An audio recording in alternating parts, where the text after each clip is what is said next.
Have you ever wondered where our spirit goes when we die?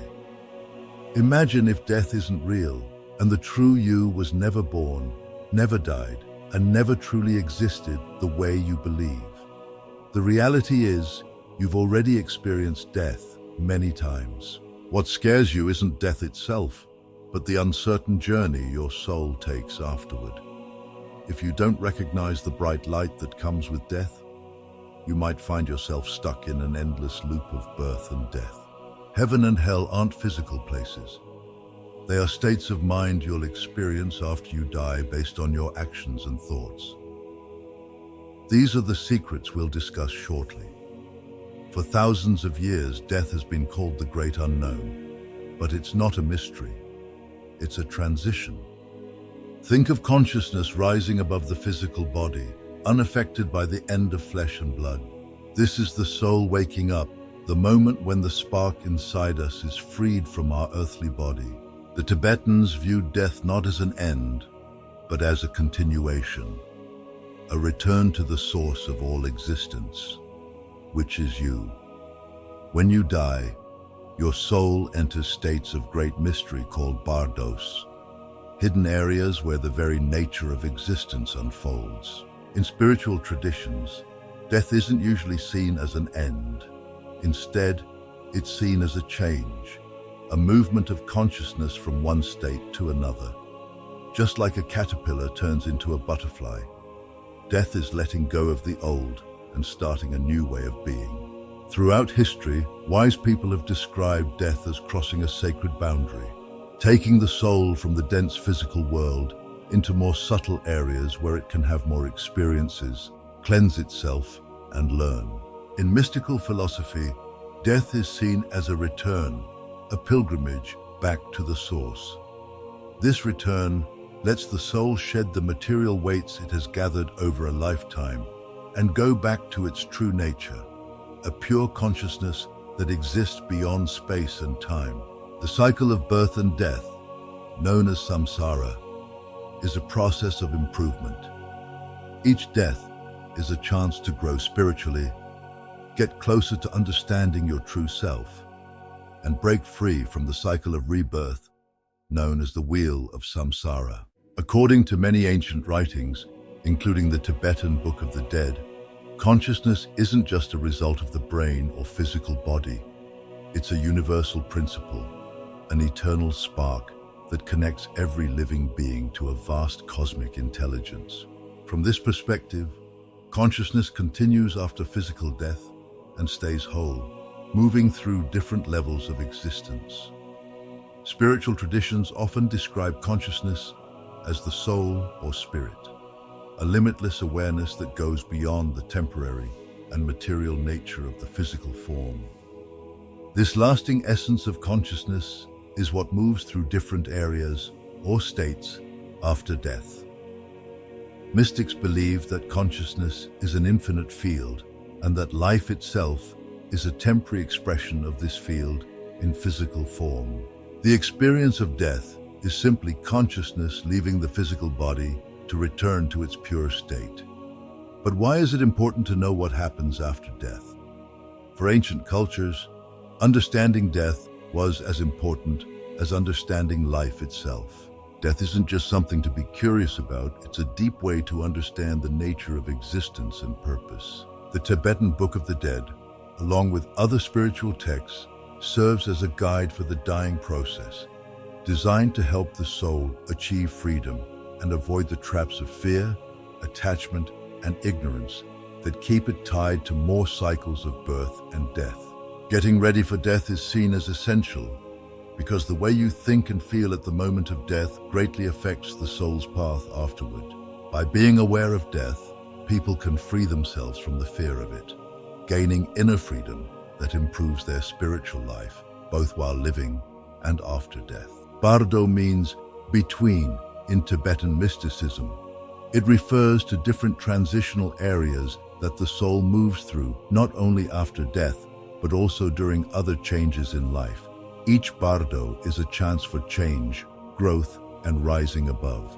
The bardo is a time when the usual limits of time, identity, and physical reality are put on hold. allowing the soul to see reality from a wider, deeper viewpoint. There are different types of Bardo states. The Tibetan Book of the Dead describes 6 Bardos, each matching a stage of consciousness that offers a unique set of experiences and chances for freedom. The first state of the Bardos is the natural Bardo of this life. This is the Bardo you experience while awake, where you are actively shaping your consciousness and karmic patterns. This stage provides the best chance for preparation, as it lets you work with your consciousness directly through meditation, living ethically, and letting go of attachments. The second state of the Bardos is the painful Bardo of Dying. This is when the soul starts to separate from the physical body. This Bardo marks the start of the soul's path, where each element, earth, water, fire, air, and space, dissolves, and the person begins to detach from physical sensations. It's a time of strong visions and feelings, often described as tough and confusing. As the final moments of life come, Tibetan teachings describe a process of breaking down, where the body, mind, and self gradually unravel. This process happens like a series of doorways, each leading to a more subtle level of awareness as the physical body fades and the inner core starts to release. Here, death isn't just an end, but a significant mystical transition. The process starts with earth turning into water. The body, once strong and steady, now feels weak. Strength fades away, and a feeling of heaviness takes over, as if the person is sinking or being gently pressed down. This heaviness isn't just physical. It's the body's goodbye to the stability it always had. As water turns into fire, bodily fluids dry up, and a growing thirst marks the start of this internal dryness. Warmth starts to leave the hands, feet, and face, slowly moving inward. The person may feel dimmer, as if life itself is pulling back, moving closer to the center. Next, fire turns into air, and warmth completely leaves the body. A coolness settles in, and with it, visions may appear, flickering lights, sparks, or vague, moving shapes that float before the mind's eye. It's as if the inner fire, the spark of life, is giving up, leaving only a gentle breath. As air fades into space, breathing becomes shallow, light as a whisper. Thoughts and sensations drift apart like leaves on a calm day. In these moments, the mind starts to sense a vast emptiness, an all-around quiet, as perceptions become unclear. A feeling of endless space grows, as if the self is slowly blending into the great unknown. Finally, space turns into pure consciousness, and all that remains is awareness, simple and limitless, free from the body, mind, and identity. This consciousness is described as a bright, shining presence. It is an opening, a final precious gateway into the realm beyond form. Tibetan wisdom teaches that this moment is sacred, a boundary where consciousness can see its true nature, bright and vast. For those who have learned these teachings, death isn't feared, but met with deep respect as a chance for freedom. If, in these brief moments, one can recognize the light of pure awareness, they may break free from the cycle of rebirth and suffering, merging with an endless deep peace. This is the ultimate transition, a process of change through breaking down, where what remains is a glimpse of the eternal. The third state of the Bardos is the luminous Bardo of Dharmata. In this Bardo, the soul meets the clear light of reality, a pure, non-dual light that stands for the ultimate truth. Here, the chance for freedom is highest. If the soul can see this light as its own nature, it can achieve immediate freedom. However, if it doesn't recognize it, it moves into more distinct visions of peaceful and fierce deities. In Tibetan teachings, the luminous Bardo of Dharmata unfolds as a place of pure light, a stage in the journey after death, where the soul faces the very essence of reality itself. Here, the clear light, bright, non-dual awareness, comes out as the ultimate truth. It is vast, formless, and free from the illusion of identity. A light so pure that it goes beyond all worldly limits. For those who are ready, this light isn't an outside phenomenon, but a reflection of their own deepest nature, a gateway to enlightenment itself. At this point, freedom can happen in an instant. If the soul recognizes the clear light as its true essence, freedom from the cycle of birth and death is achieved, and the soul is freed. But this recognition isn't simple. It needs complete letting go of the habits, thoughts, and attachments that have built up over lifetimes. Fear, often caused by the unknown, must be overcome, and the mind must stay open, clear of the illusions it has created. For most, however, the Dharmata isn't so clear. As the clear light starts to fade, the soul often experiences vivid visions, deities both peaceful and fierce.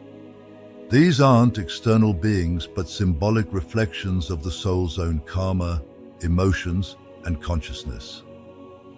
These figures are projections of the mind, and through them, the soul is given a chance to see the nature of its own illusions. Each vision, whether calm or frightening, is a reflection of the soul's internal state and an opportunity to release the patterns that hold it back. Yet this isn't an easy task. The main obstacles in this bardo are fear, ignorance, and attachment. When the clear light fades, many souls become confused, unable to see the light for what it really is. Instead, they get stuck in their own projections, pulled back into the cycles of rebirth, repeating old patterns of suffering.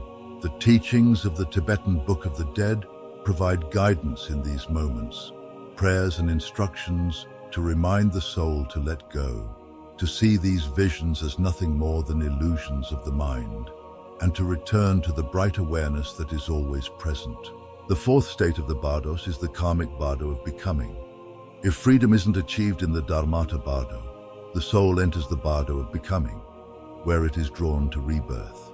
This stage is controlled by karmic forces, and the soul is pulled toward new parents and situations based on its past actions and unresolved attachments. The journey through the karmic bardo of becoming is a complex dance of energies, a process where the soul is pulled into its next incarnation by the strong pull of its past actions, thoughts, and intentions. This area, shaped by karma, isn't just a place of judgment, but a space where the soul continues to grow, guided by the unseen forces of its own past. As the soul leaves the physical body, it enters a state where it is strongly attracted to areas that match the frequency of its accumulated karma. The forces at work in this bardo aren't random, but are closely linked to the purity or distortion of the soul's intentions. Over countless lifetimes, a soul that has acted with compassion, love, and truth is gently drawn toward higher, more harmonious levels of existence, where peace and spiritual growth are more easily accessible. On the other hand, a soul that has been driven by fear, hatred, or ignorance is pulled into denser areas where suffering continues, not as a punishment, but as a catalyst for learning and change. Tibetan teachings show that this pull isn't about punishment, but about the soul's need to face unresolved energies and continue its path toward freedom. In the karmic bardo, the subtle mind of the deceased is surrounded by vivid mental impressions, samsaras that echo the desires, fears, and attachments from past lives. These impressions become like seeds, carrying the karmic energies of unresolved emotions, relationships, and experiences, attachments to loved ones, material wealth, or fleeting pleasures from the previous life. The soul is drawn back into situations where these desires may be realized once more, though often in a way that can't provide lasting satisfaction. These desires become binding forces, trapping the soul in the cycle of rebirth and keeping it connected to the unresolved past. As the soul moves through this state, it begins to see visions of potential parents, images shaped by the soul's karmic resonance. These aren't random meetings, but bright impressions reflecting the vibrational qualities of both the soul and the parents it is drawn to. At this point, the soul has some semblance of choice, though it is often limited by the strong pull of its own karma. The soul may feel a strong attraction or dislike for certain parents, based on the karmic patterns it still needs to resolve. However, advanced souls, those who have gained spiritual awareness, may have more control in this process, consciously choosing the conditions that will best support their path toward freedom. Even as the soul nears its new birth, there remains a veil of forgetfulness, a natural barrier that erases the conscious memory of past lives. This veil is often seen as kind, allowing the soul to fully engage in its current life without the burdens of past traumas or unresolved experiences. Without this forgetfulness, the soul could be overwhelmed by the weight of its history, preventing it from fully learning the lessons of the present life. But the veil isn't absolute. In moments of deep reflection, in dreams, or in sudden flashes of intuition, hints of past lives may come up, offering glimpses of unresolved karma or hidden abilities carried over from previous incarnations. Spiritual practices such as meditation can also help break through the veil, allowing advanced practitioners to access past life memories and understandings that guide their spiritual growth. The karmic Bardo of becoming is an area of both mystery and opportunity. It is the space where the soul is constantly pulled toward its next incarnation by the unseen forces of karma, where it sees visions of potential parents and begins to feel the subtle energies that shape its future. In this process, the soul is both guided and limited by its past, but it is always moving toward a final reunion with its true, highest nature. The fifth state of the Bardos is the Bardo of Dream. This refers to the intermediate state experienced in sleep, which mirrors death in its experience of temporary separation from the body. Dream practice, as part of Bardo training, is used as preparation, teaching one how to recognize the illusory nature of existence and achieve lucidity. The sixth and final state of the Bardos is the Bardo of meditation. This Bardo relates to the meditative states one can achieve in life, where a practitioner experiences the clear light of awareness and the dissolution of egoic boundaries. In advanced meditation, individuals can experience states that mimic the post-death Bardos, which helps them prepare for the actual experience of death. Our discussion continues in the second part of this series. Stay tuned.